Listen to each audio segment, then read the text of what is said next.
दर्शकों, स्वागत है आपका खबर फेस टू फेस पे। आप देख रहे हैं खबर face to face YouTube channel और मैं हूं ज़ीशान आज़मी।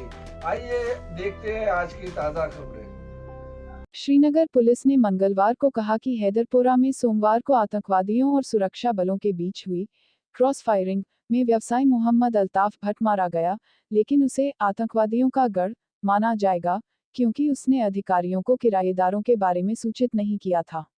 श्रीनगर के हैदरपोरा इलाके में सोमवार देर शाम हुई मुठभेड़ में मारे गए एक पाकिस्तानी आतंकवादी और उसके स्थानीय सहयोगी समेत 4 लोगों में अल्ताफ भट्ट भी शामिल था।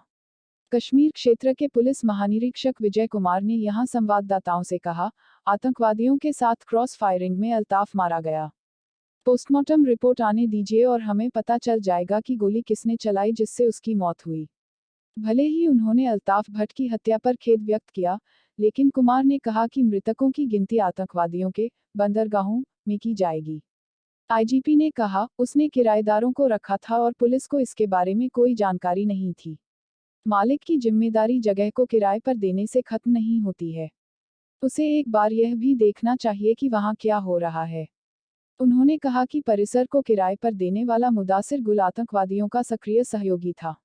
उन्होंने कहा, मुदासिर आतंकवादियों को जमालट्टा से लाया था, जहां हमारे एक पुलिस वाले को आतंकवादियों के साथ मुठभेड़ के दौरान गर्दन में चोट लगी थी, अपनी कार में और उन्हें हैदरपोरा में छोड़ दिया, उन्होंने कहा।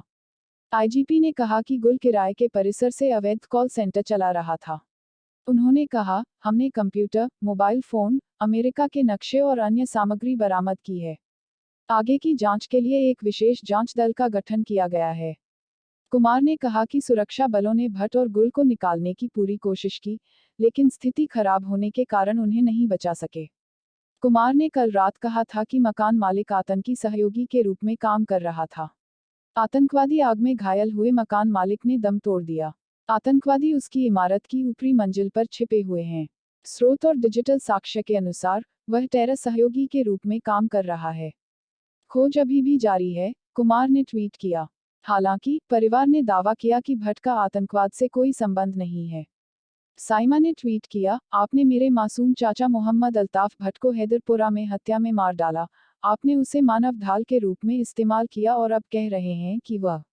अल्ताफ भट्ट की किशोर बेटी ने अधिकारियों से उसके पिता का शव लौटाने की गुहार लगाई। गुल के परिवार ने भी बेगुनाह होने का दावा किया और अधिकारियों से उनका शव अंतिम संस्कार के लिए सौंपने का आग्रह किया। कुमार ने कहा कि शहर में कानून व्यवस्था की समस्या से बचने के लिए कुपवाड़ा जिले के हंदवाड़ा इलाके में आज तड़के मारे गए 4 लोगों के शवों को दफना दिया गया। आईजीपी ने कहा कि दोनों आतंकवादियों की पहचान की पुष्टि की जा रही है। पीडीपी ने मामले की शीघ्र जांच की मांग की है। पार्टी ने ट्वीट किया कि ये आरोप गंभीर हैं और त्वरित जांच के योग्य हैं। कम से कम पुलिस परिवार को शव को एक अच्छे तरीके से दफनाने के लिए सौंप सकती है। क्या मृत भी अब शांति के लिए खतरा हैं? 10 बजे की अराउंड मेरे चाचू को कॉल आया और उसने रोना स्टार्ट कर दिया। मैं घर पे ही थी तो सड़क पे चीखने चिल्लाने की आवाज़ स्टार्ट हो गई। मैं बहुत डर गई, मैं उठी और मैं भाग गई। मैं अल्लाह ताला से दुआएं मांग रही थी। मैं अल्लाह ताला से दुआएं मांग रही थी। कि वहाँ पे उसको कितनी बार फाइक बहन मेरी कज़न ने बोला उसको 3 बार ऊपर चढ़ाया। ऑलरेडी उधर था, जो कज़न उधर पे था, जो गवाही दे रहा था, जो ने देखा अपनी आंखों से, 3 बार उसको ऊपर चढ़ाया, 3 बार और 2 बार छोड़ा, तीसरी बार मार दिया। ये क्या मतलब होता है? वो कहाँ से आप लोग को, वो कहाँ से भी मार दिया। और जो वहाँ गवाह थे उनको भी मार दिया। ये क्या मतलब होता है? और जब मैं उनको बोल रही हूँ कि अंकल आपने ये क्या किया, आपको कैसे लगा मेरा बाप ये है, तो वो वहाँ से हंस रहे हैं। मैं क्या रिस्पॉन्स दूँ उनको? वो हंस रहे थे वहाँ से, वो बहुत बेशर्मी से हंस रहे थे। मैं उनको क्या जवाब देती वहाँ पर?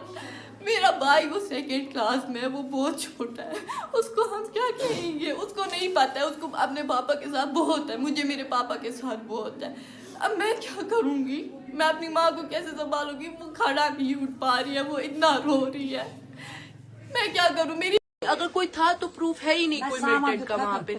आम लोगों को मारा गया, वहाँ सिविलियंस को मारा, और वहाँ से गन शॉट हुआ कोई? और वहाँ से एक भी गन शॉट वापस नहीं हुआ। यहीं से इन्होंने फायरिंग की और आम लोगों को मारा। वहाँ पे एक भी मिलिटेंट नहीं था उस वक्त। और उसको पहले मेरे पापा को पहले चढ़ाया है, एक बार चढ़ाया है वापस छोड़ा है, दूसरी बार चढ़ाया है वापस छोड़ा है, तीसरी बार उसको फायरिंग की है। और वो पुलिस ऐसे भागे, उस बात का मेरा कजन गवाह है। और वहाँ जो डॉक्टर जो शहीद हो गए हैं, जो वहाँ पे थे, जो गवाह थे उस मौके के, उनको भी शहीद किया गया है।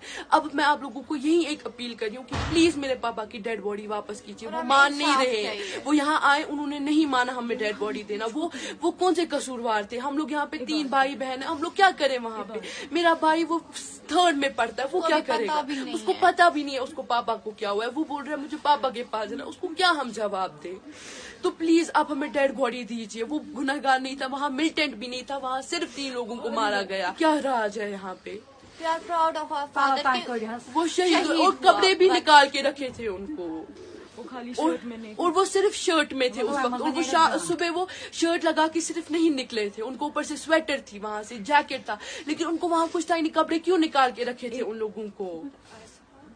मिलिटेंट के बिना वहाँ मिलिटेंट था भी नहीं, और वहाँ पे 3 लोगों को मारा गया। उन 3 घर वालों का क्या हाल होगा इस वक्त? इंसानियत होती है, एक नाम की इंसानियत नाम की कोई चीज होती है जो इनमें है नहीं। 10 साल की बेटी है, 6-5 साल का बेटा है।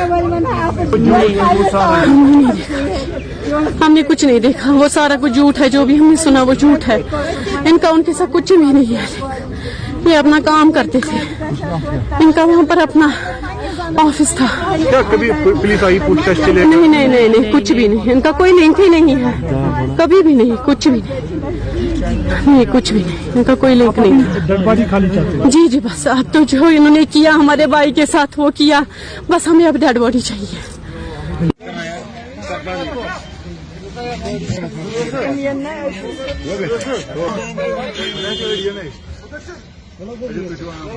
इंसाफ अगर इंसाफ करो।